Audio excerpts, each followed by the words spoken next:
Ayo dini cek jalma-jalma anu aya di imah palebe bari laluncatan si itu bro.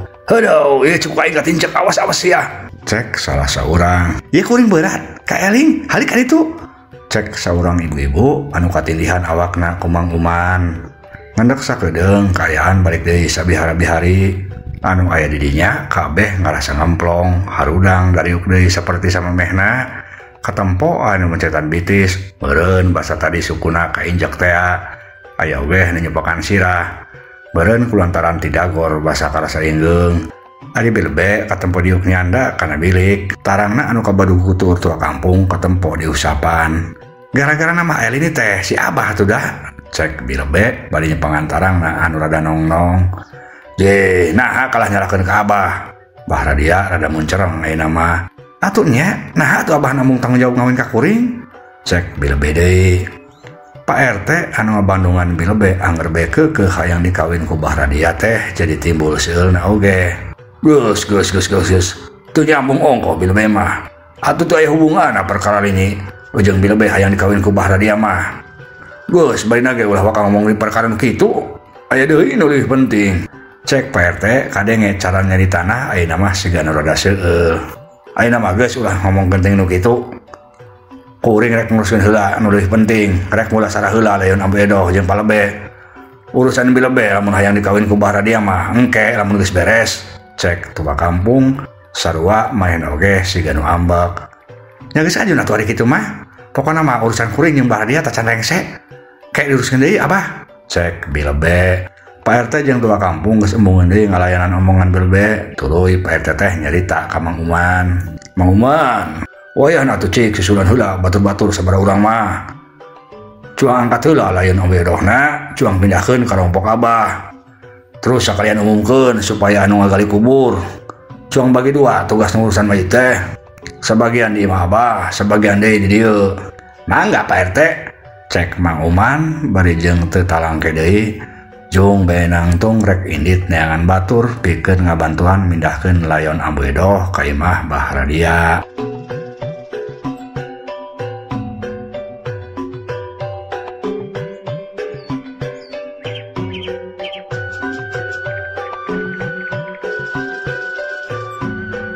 Ngendek rada lila kurunyung deui Mang Uman teh datang dibarengan ku sababaraha urang jalma di antarana aya oge si Bangpak kurut bujangna bahra dia.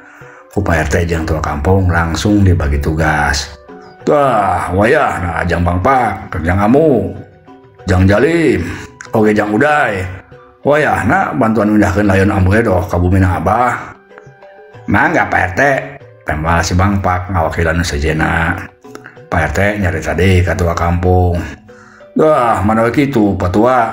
Ayeuna cuang bagi tugas bae saena mah. Kuring jeung sabaraha urang rek nguruskeun layon Abu Edoh di rompokna bahar dia. Patua panginten di dieu bae mimpin ngurusan layon palebe sanes kitu. Nya atuh satuju kitu bae Pak RT. Terus anu ngagali kubur di asana geus aya Mang Uman. Cek tua kampung bari malik ngareret ka Mang Uman. Atos patua anu ngagali kubur di asana mah aya Mang Boil, Mang Uyat jeung sabaraha urang deui. Ya sok atuh, sok ayeuna mah cuang mimitian ngurus layon. Tah leres patua lah ayeuna mah. Cek Pak RT bari tuluy malik ka Mang Uman jeung nu sejenna. Ayeuna wayahna anu tadi ditugaskeun mindahkeun layon Abu Edoh. Hayu cuang angkat ayeuna keneh. Cek Pak RT. Teu talangke jalma-jalma anu disebutkeun tadi ku Pak RT teh tuluy harudangan ngadeuketan layon Abu Edoh. Si Bangpak jeung si Amu dongkok rek angkat layon, tapi can oge kacepeng layon Abu Edoh teh ujug-ujug ngageser sorangan ngajauhan. Atuh si Bangpak jeung si Amu teh katut nu sejenna anu aya di dinya ngararenja greuwas. Ah, Pak RT, geuning layon teh ngageser sorangan Pak RT. Cek si Bangpak, sedengkeun si Amu mah ngan seukur olohok mata simeuteun ari turra karasa nyoroncod. Wah, nu bener, Bangpak. Jujureun mah maneh meureun eta mah. Kabangkara anu geus maot bisa usik sorangan atuh. Leres Pak RT, cobi gerak tinggal ku Pak RT nyarira. Cek si Bangpak deui. Pak RT penasaran tuluy nangtung kitu deui tua kampung jeung bahra dia. Duanana ilu nangtung, bahra dia mah nah hatena bari jeung ngarasa ngahalas. Aduh, karja teh eta si Edoh. Nah atuh maot oge maneh teh masih kena nyusahkeun edoh. Gerantos bahara dia bari tuluy leumpang ngadeukeutan layon Ambu Edoh. Tuh tingali Pak RT patua. Tadi mah palih dieu layon Ambu teh. Ayeuna mah tah tingali ngageser sakedik. Muhun Pak RT patua oge Abah. Kuring oge ninggal nyarira. Cek si Amu. Nu aya di dinya kabeh panasaran. Malah ibu-ibu anu sameh nangariong di tengah imah oge harudang nyalampurkeun hayang nyaraho. Wah, modun eta mah rarasan bae maneh Bang Pak. Amu. Sok cobaan angkat deui. Cek Pak RT. Si Amu jeung si Bang Pak silih leret. Sok kumaha bae atuh Bang Pak. Sok cobaan angkat. Ah embung. Sok bae maneh Amu. Si Amu jeung si Bang Pak kalah silih sedekeun. Yih, kalah teh silih sedekeun. Sok angkat kuluan atuh. Borangan pisan baina oge. Cek Pak RT. Alim Pak RT, sok atulah ku Pak RT bae sareng patua. Si Bang Pak kalah malik nitah ka Pak RT jeung tua kampung. Pak RT jeung tua kampungna jadi ambek. Pok tua kampung jadi tadei. Maneh di teh karang kebalikeun. Sok kuat angkat. Sek tua kampung rada ambek bari jeung manehna oge hatena mah sabenerna sarua ngarasa sieun. Atuh da teu wantun patua. Sek abdi oge cobi atuh ku patua sareng Pak RT. Cek si Bang Pak keukeuh embung. Tua kampung jeung Pak RT anu jadi silih leret. Duanana katempo orang kagerengkog ngadeukeutan layon Ambu Edoh. Kur kitu ujug-ujug layon Ambu Edoh teh siga nu ngangkat sorangan beuki lila beuki luhur. Tuluy ngalayang puputeran dina handapun langit imah. Oh tuh kabehan aya di dinya teh miluas. Sieun kabehana langsung patinggarwak. Jurig Ambu Edoh. Cek jalma-jalma kaasup Pak RT bahara dia jeung tua kampung bari tuluy lalumpatan ka lawang pas sedak-sedak parahi hayang kabur ti heula. Cak urang tunda heula.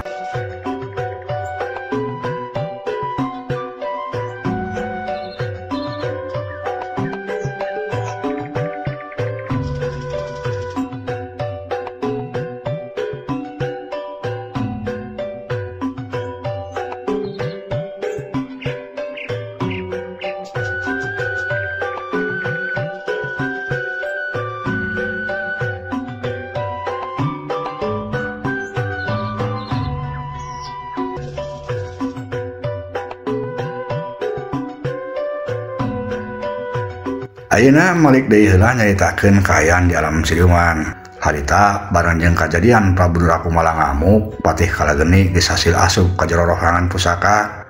Panon patih eta siluman badak keur gular giler neangan tempat di mana Prabu Durakumala nunda pusaka di Bayu Geni. Di mana reka Prabu nundin pusaka Bayu Geni teh nya? Cek patih kalageni bari panonna gular giler terus. Red kapal bah juru.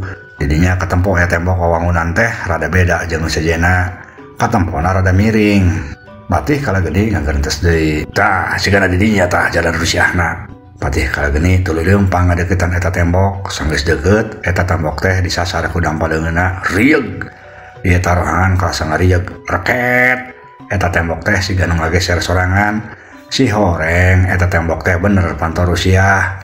Bray tembok teh muka. Patih kalageni ngarasa bunga kacida. Moal salah deui di dieu raka Prabu Durakumala nyimpen pusaka teh. Patih kalageni tuluy ngalengkah asup ka jero rohangan ngaliwatan tembok anu geus muka.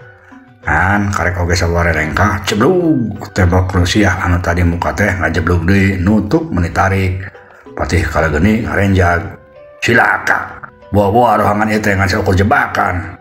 Berentes patih kalageni kur kitu reup kaayaan di tarohangan anu tadi caang teh ujug-ujug jadi poek meredong ku poek-poekna cek teh sirikna. Patih kalageni anu ngupetkeun curugna oge anu sagede tangkal kalapa sampai teu katempo. Patih kalageni beuki ruas. Waduh bener sigana mah lamun kieu carana aing teh bener-bener kajebak. Cek patih kalageni.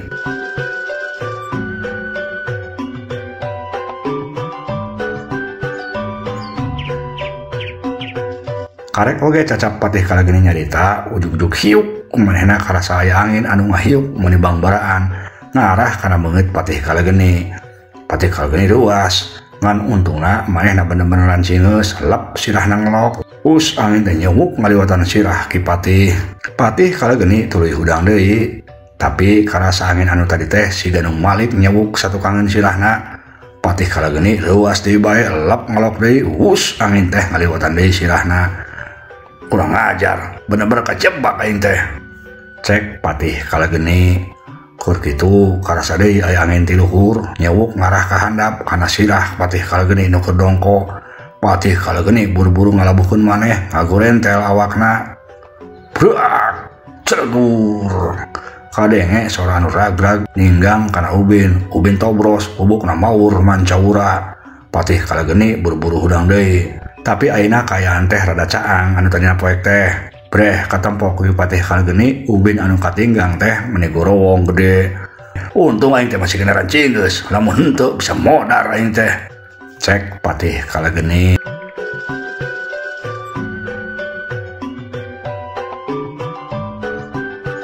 Patih kala geni tuluy peureum dengan nasi dakap sinuku tunggal bibirna kunyam-kunyem. Si Horeng Patih kala geni teh keur ngagunakeun ilmu panarawanganna. Hayang nyaho di mana ayana pusaka kendi bayu geni. Bray dina tetempoan batin ki Patih katempo aya salah siji ruangan anu caang ngebrak. Didinya jelas pisan aya hiji kendi anu keur ngagulantung dina lalangit rohangan. Patih kala geni beunta deui tuluy bok ngomong sorangan. Hahaha. Kanyahoan ayeuna mah ku aing. Ulah disebutkeun aing teh ki Patih kala geni lamun teu bisa meunangkeun eta pusaka. Cek Patih kala geni. Sanggeus kitu Patih kala geni teh katampo peureum deui sukuna nenjag Ubin 3 kali les Patih kala geni ngaleungit ti eta tempat.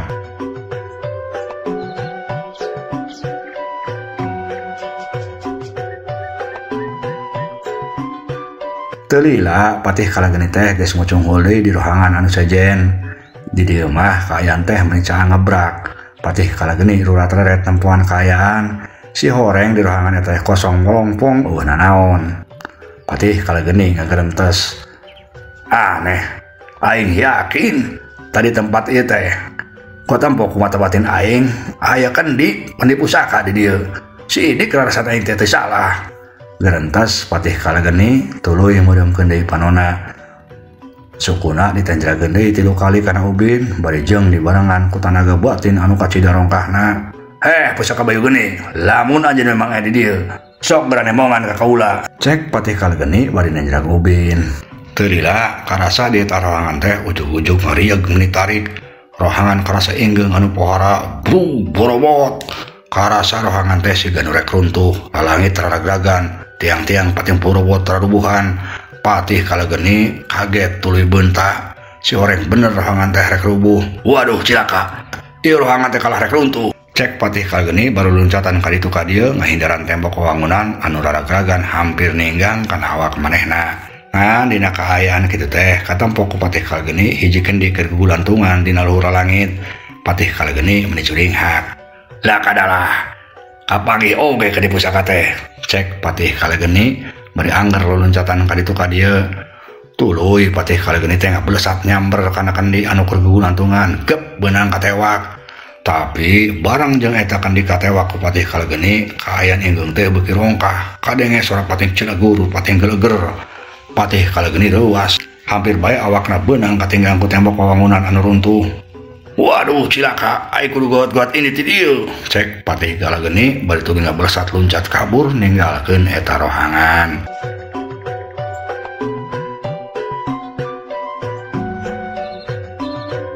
Barang jeung Patih kala geni indit cilegur kadenge di sora anu cilegur tarik pisan. Malah leuwih tarik ti samemehna. Si Horeng eta rohangan teh bener-bener runtuh ajur burak-rakan. Ari Patih kala geni nah harita teh geus aya deui di luar rohangan. Cakakak maehna seuril lenggakan. Hasil aing teh nama hasil. Pusaka andalan Raka Prabu beunang ku aing. Aing kari laporan ka juragan Ekek Nyi Ratu. Geus kitu mah satuluyna aing kari melespati ka Prabu Duda Kumala. Cek Patih kala geni cag urang tunda heula.